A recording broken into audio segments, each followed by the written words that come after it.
Hello everybody, it's Warhammer here with another bit of Total War Warhammer 2 Quick Match gameplay. This time around we are on Oakenhammer, playing as the Tomb Kings against the forces of Brettonia.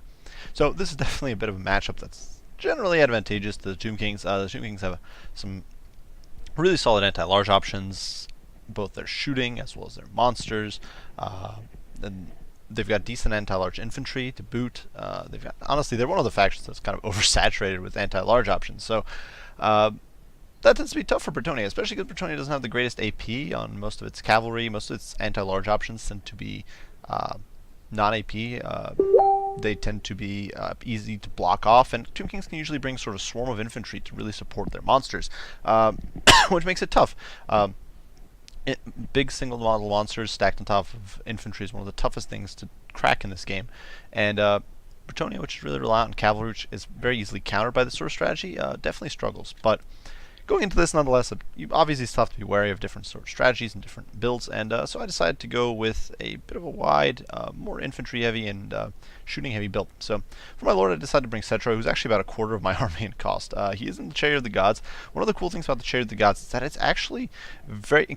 A lot of people like to take the Necrosphinx and or the War Sphinx, and from a sort of efficiency without micros sort of perspective, it's a very solid unit.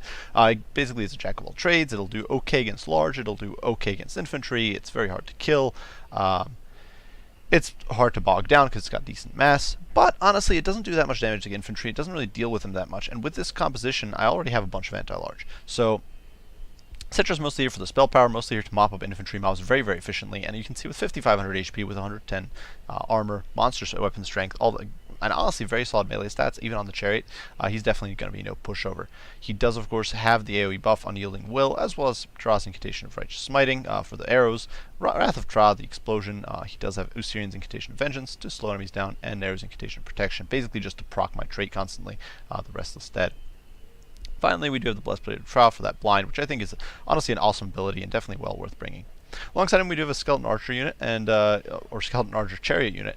These guys, once again, I think are decent against Brettonia, which doesn't have very many heavily armored infantry. These guys can kind of run roughshod over them. They've got okay weapon strength, okay charge bonus. It's nothing spectacular, but the key is that they can just run those units over and do quite a bit of damage. Alongside that, two Shopti Great Bows as well as a Bone Giant, providing a heavy-duty anti-large core.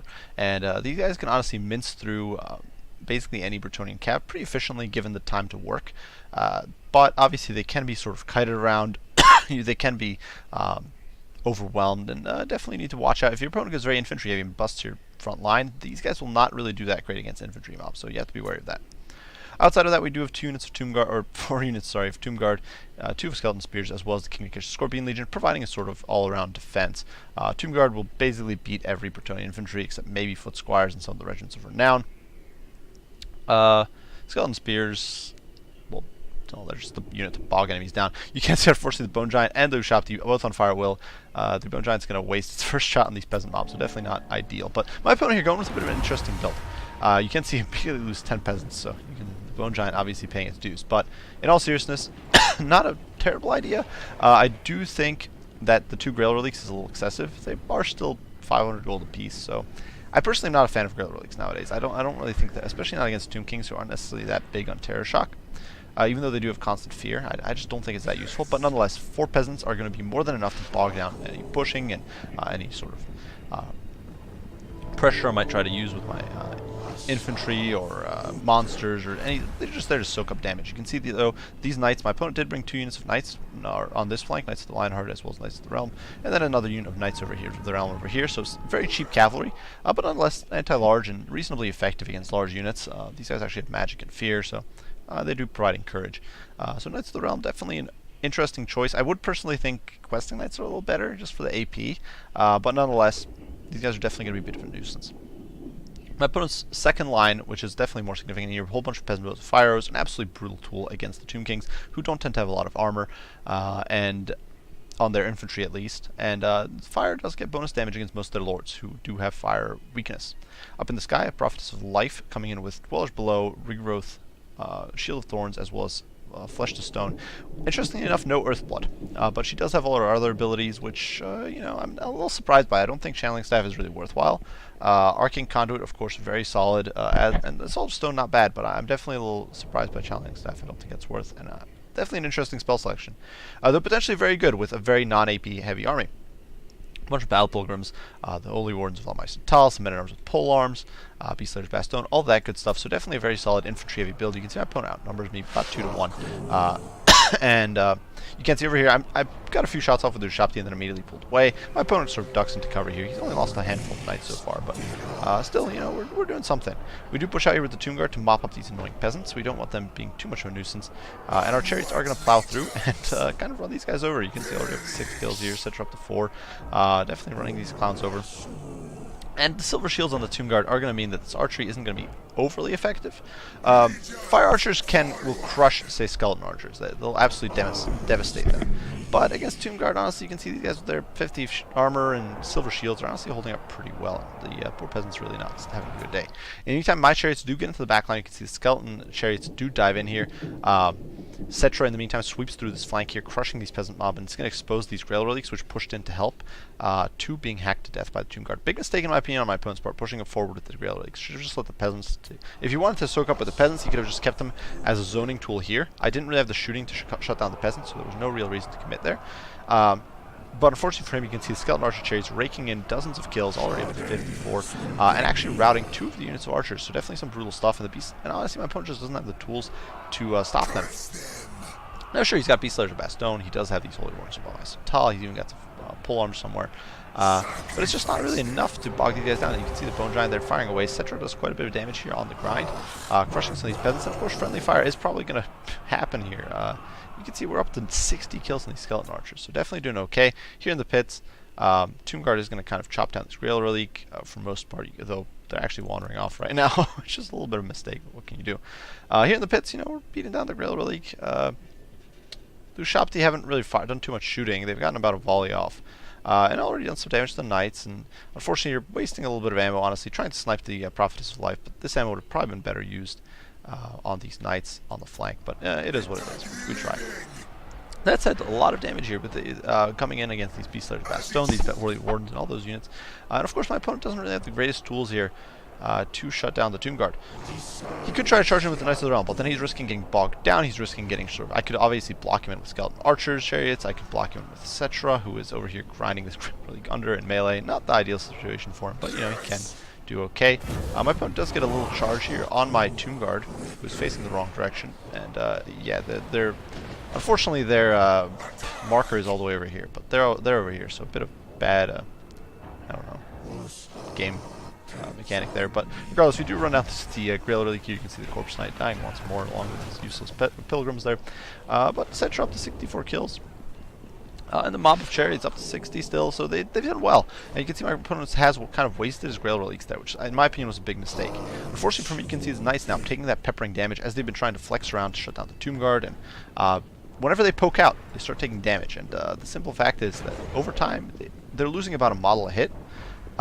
With the Bone Giant, it can often be multiple models per hit, and it's really rather rough. The Bone Giant up to 49 kills, which most are Knights. So definitely not what you want happening as Brettonia. Now, as I plow in here, you can see my opponent does rally his archers. He's going to regroup them and start laying down a withering barrage on my King to catch the Scorpion Legion. But what we really should have probably been doing is either focusing on the chariots or the 2 Tomb Guard, because these guys are just not that relevant. Even against cavalry, even though they're pretty strong against cav, you can just cycle charge them to death. But you can see over here the Knights of the Lion are going to rout. There's a sole unit of healthy Knights of the Realm, but otherwise definitely some grim stuff. Peasants once more being routed, and you can see Citra just running roughshod all over these guys. Skeleton Archers and Citra doing whatever they want. And my opponent sort of being caught out of position with his infantry. His heavy anti-large support all the way over there. He is going to commit here and try to use his blowers below, which is going to destroy the King to catch the Scorpion Legion, but is also dragging his own battle pilgrims into the muck. So definitely, I think, not a worthwhile trade, all things considered, because these aren't that valuable units. One of the things, so Dwellers Below is, I wouldn't say a great spell. It's a decent spell, but it's a decent spell if you've got elite infantry to crush. Let's see, you need to destroy Chosen, Chaos Warriors, Great Swords. Honestly, like any sort of these mid-tier infantry, especially, it'll do well against. But honestly, Tomb Guard are just not cheap. this isn't that much of my army here. Isn't really wrapped up in this unit of Tomb Guard and King of Kesha Scorpion Legion. So I don't care. My opponent just used 20 winds of magic to achieve very little. In the meantime, though, you can see Cetra over here just grinding through these battle pilgrims, running amok. The chariots are in there with him. They're basically one big doom ball, and you can see the chariots up to 96 kills already, Cetra up to 72. And these Tomb Guard, once these guys try to pursue, the Tomb Guard is just going to block them off, and these guys are not going to be able to disengage. So the chariots, you know, they've lost a model. But they have gained a chevron and a half, and Cetra, you know, they're all doing good. My opponent does get a nice little bombardment here. Once again, I don't really think it's worth it. He does destroy most of this unit. Tomb Guard damages this one, but he also almost wipes out the rest of his battle pilgrims and absolutely mauls his Holy Wardens, who really had a good shot of doing well here in the front line. Really, he needed to get that bombardment off earlier when I was engaged with his peasants. Over here you can see these Knights of the Realm trying to engage, so we do hit them with a new Syrian's Incantation of Vengeance, which is going to slow them down by 21%, make them much worse at sort of pushing in. In the meantime, they're getting pounded by that constant fire from the archers. And, you know, they lose quite a few models here, so definitely not where they want to be in life. You can see they are in the lance formation, trying to get as much as they can here, but really they're just not going to have the ability to hold up. The problem is these guys just don't have, they also don't have the greatest stats in melee, so while the Bone Giant doesn't have very good melee stats either, it is going to be able to trade well enough with them to whittle them down and really kind of pound them into the dust. It still does have 400 AP weapon strength, and you can see here it's just going to stomp out these knights. They're trying to jab it at his ankles, nipping at his heels, but really it's just not happening. In the meantime, here in the pits, you can see we were kind of running amok. The Tomb Guard and the reserve spearmen kind of pinning these guys down. This unit of Tomb Guard completely running ham. We're running shop, while these Knights of the Realm have been routed, and that was really my opponent's only real reserve unit with much potential there. And you can see Skeleton Archers up to 136 kills, running through these battlefields, all this very lightly armored chaff infantry, or light infantry, essentially getting mauled pretty horribly by the Chariots. And the Chariots are a cheap unit. They're only 850, I do believe, and they're already up to 2 chevrons. You can see Cetra up to 91 kills. We're going to run through these peasants here at the end because I was trying to make sure these guys couldn't come back, because you don't want to get rear charged, you don't want to get harassed, you don't want to get distracted or blocked later on. So if you've got a free opportunity like this one, definitely it's worth taking just to get an annoying unit off the field, even if it's not a high value unit. In the meantime, I'm kind of pulling back, but at this point my opponent's army is simply going to a rout. You can see the Knights just giving up the fight, and it's going to be an army loss game. So definitely a rough one. Definitely some mistakes made on my opponent's part with his usage of the peasant mobs, with his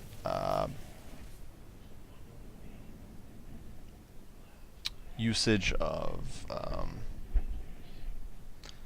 the knights. I think that he was a little greedy with the knights. He was trying to sort of he waited too long. He needed to push in. Honestly, the thing is, when my opponent needed to push in full force, when you're faced with this sort of standoff, this sort of with a bunch of Ushapti where you can't commit, what you need to do is, my opponent here had a reasonable edge in the infantry fight. He had more archers. He had 4 archers where I had none. I had Cetra and his Skeleton Archer. Well, sorry, not Cetra. I had Skeleton Archer crew. I had 2 Ushapti, but I wasn't about to start wasting ammo on units like Beast Slayers or Peasant Bowmen, any of those units. And I had Bone Giant, so I didn't have great suppressing units to deal with Peasant Bows and that sort of stuff. I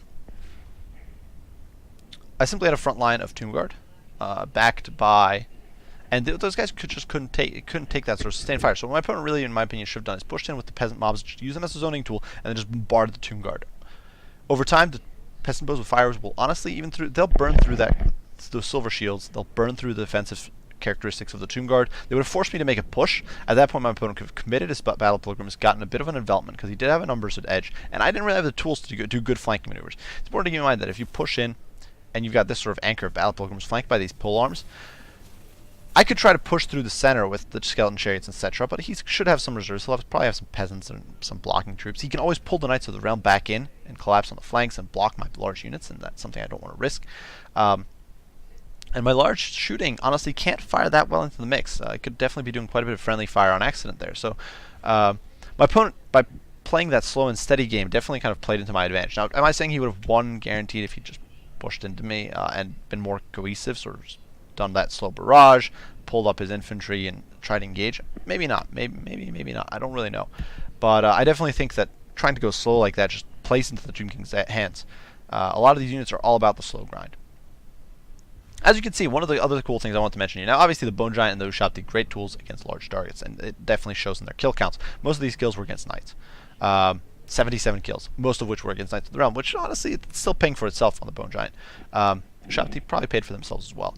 But Cetra and the skeleton archers here really running amok among the infantry, and this is something these chariots are great for. They're dirt cheap, and you've got 9 of them, and they do so much damage, they do so much work. So definitely don't understand these sort of chariot play. It's definitely very solid. I do have a second match I want to discuss here, and I'm actually going to be playing Brettonia in this one against the forces of the Tomb King, so I kind of wanted to demonstrate this as a bit of a comparison, and just sort of give you guys an idea of what a decent build would be if you're stuck with Brettonia against the Tomb Kings, because it is a very difficult matchup. So this time around, we are playing as the Brettonians against the Tomb Kings, and as you can see, we have brought a bit of a different build from what the Brettonian player brought in the previous game, but in some ways it is definitely similar, and so quickly I do want to kind of cover what I brought and why I think this is decent. I did bring Lewin. And this is not something I do all that often. For those of you who watch the channel consistently, you know that I usually bring the Enchantress. But in this matchup, I actually think Lewin's great. Why? Well, because Lewin's actually one of the big problems Brettonia has is that they struggle with big single-entity, heavily armored monsters. There's 3 factions that really bring that challenge to the field. The Warriors of Chaos, the Lizardmen, and the Tomb Kings. Nobody else really brings that problem to the field. With heavily armored infantry stacked on top of heavy heavily armored monsters stacked on top of heavily armored troops.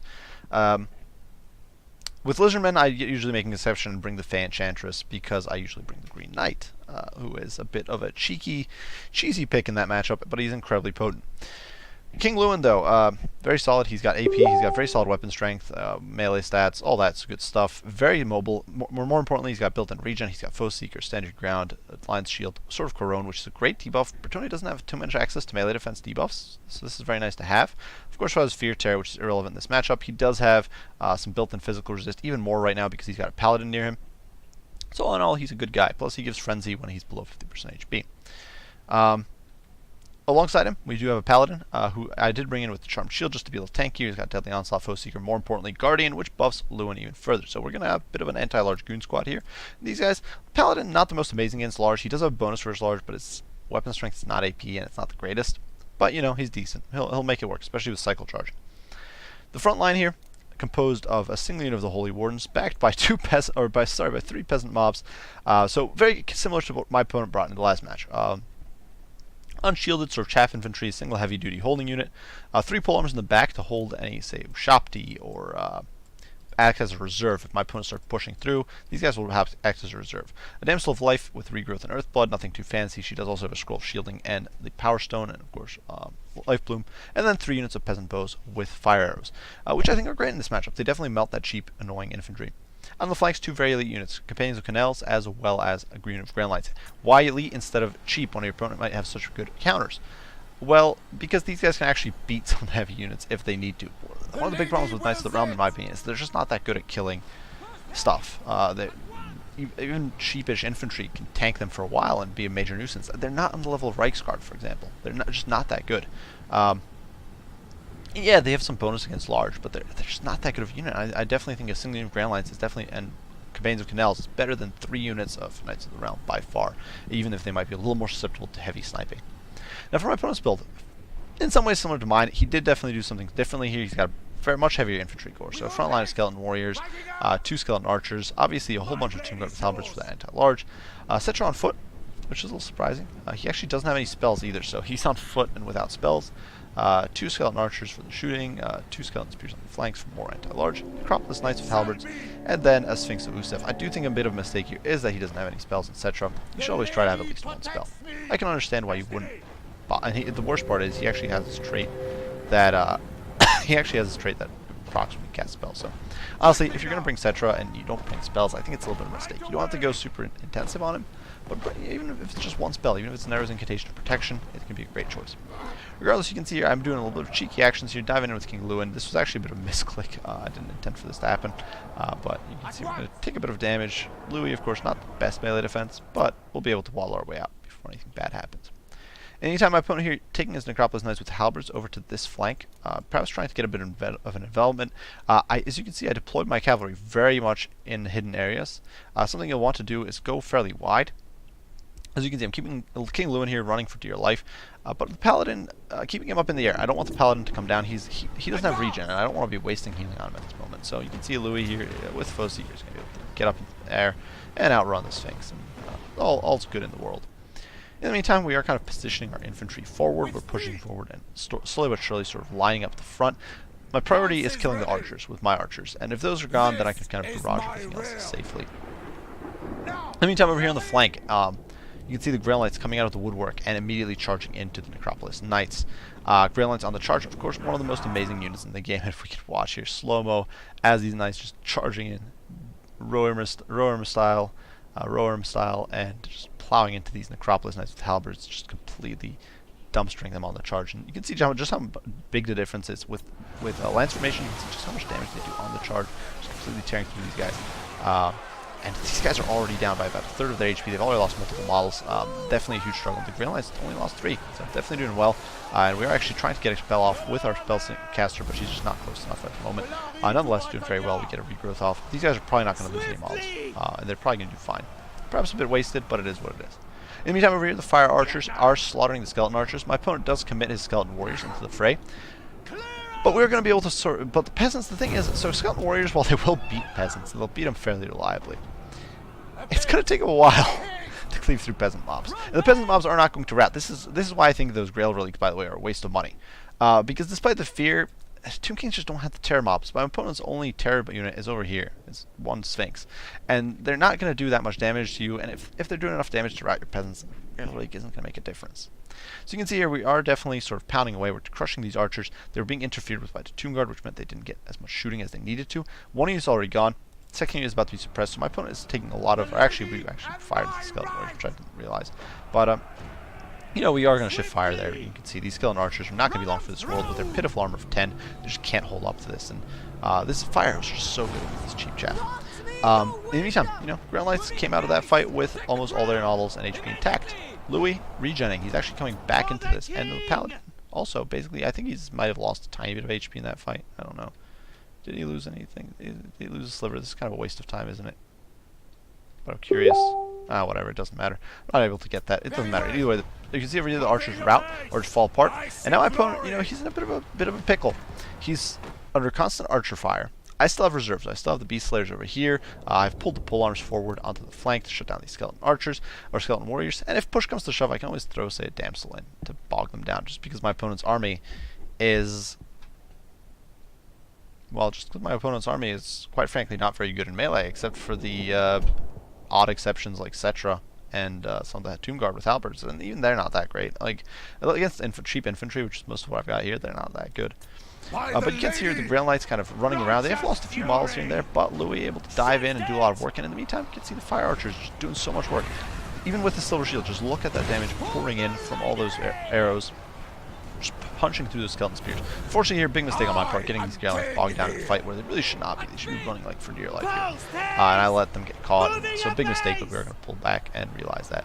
Meantime, the Sphinx of Usav here debuffed a whole bunch down to 70 armor, getting torn up by King Louis as well as the Paladin. Right now it's mostly the Paladin. Backline routes, and my opponent does get his Ushabti summoned. This is one of the disadvantages of the fact that you're slaughtering your opponent's infantry so fast, is that you're going to get Ushabti summons in your backline. But nonetheless, my opponent isn't really able to shut down all of our peasant bows, so we're going to continue firing. And the Sphinx of Usav here, you can see, we're staying in here to the bitter end. Granted, we are surrounded by Tomb Guard, surrounded by Spearmen, but we are able to beat down the Sphinx pretty reliably with the Sword of Garone active, just doing so much work. And meantime, the Grail Knights, who got disengaged, are able to swing around and come punching into the flank of these Ushabti, so they're going to be able to mop them up. Our archers will eventually rally and will be good. Meantime, we read the Companions of Canals, kind of wasting the time of these two Tomb Guard. And that means my opponent is just not really able to get the results he wants elsewhere. Skeleton Warriors are getting bogged down by the Beast Slayer's Bastion, and rather than flanking, my opponent simply is going to pile his spears into the front. Over here, these Skeleton Warriors kind of chopping through these buildings. Cut one guy down. This is like the saddest thing I've ever seen. Just look at that. And they killed like 2 guys. It's so sad. It's like it's pitiful, but whatever. The archers, in the meantime, are just pounding away, and the Sphinx of Usav finally sort of ready to give up the ghost. You can't see the Paladin escaped. Louis, you know, he's getting distracted, but we hit him with a Scroll of Shielding. Unfortunately, he doesn't take a hit there at the rear, but this is where we're going for the final killing blow, and we really want the Sphinx of Usav off the field. So we dive in with our Paladin, get a bit of a rear charge, and the Companions of Canals are trying to go for the Jugular. We get an Earthblood in there. We're doing quite a bit of damage. You can see the Sphinx of Usef taking quite a few hits there, getting hit by the Paladin for quite a few hundred. And all of a sudden, it's really trying to reconsider its life choices. But it's far too little, far too late. Louis is going to be able to get in rear attacks now. And things definitely not looking too hot for our friend there. The Grand Lights, in the meantime, have mopped up the shop deep. You can see that due to my bad micro against the Tomb Guard Halberds, we definitely lost more models than we wanted to, but still 22 Grand Lights, you know, they're a potent pick. And now Citra, who's advancing over in the open field, is actually going to start taking fire arrows to the face, and they'll do some damage. They're inaccurate, you know, he's got 80 armor, but you can see here he's riddled with arrows and just getting destroyed. And the Damsel's actually coming in to get friendly fired a whole bunch, which is a big mistake on my part. In the meantime, though, for a general overarching view, we do see that the Sphinx is gone. Louis has lost most of his HP, and he's about to hit his healing cap. Paladin's pretty close to the healing cap as well. Grand Light's not doing too hot. Companions of Canal's also taking quite a beating, but we've wiped out the main threat, and at this point my opponent's army is far too immobile to really be able to shut me down. You can see that we're able to get a rear charge with these Tomb Guard, really start buckling them, and then we leave them to the Holy Wardens before they can be too much of a problem. We swing around to crush these Skeleton Warriors, crush these Skeleton Spears. We're kind of bouncing all over the place. And when we set up like this, we're definitely in a much better position to get a lovely Earthblood. I'm not entirely sure if I get one. I thought I casted one here, but there we go. There's a nice little Earthblood. Getting some good value. As we sort of mop up these remaining troops, these Tomb Guard, you're just getting chopped up by the Holy Wardens, so we're up to 165 kills.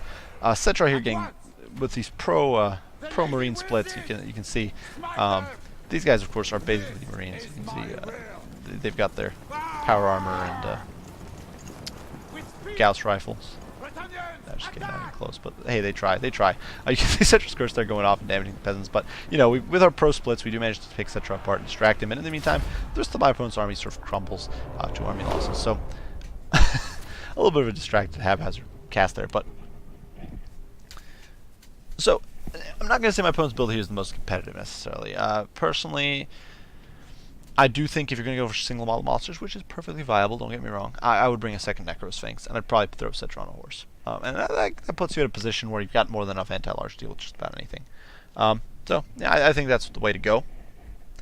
If you're trying to be cheap, I suppose, or not cheap, melee oriented, that's fine. Don't get me wrong. Yeah, it's fine to go melee centric, but I don't think personally that Necropolis Knights with Halberds are a competitive pick.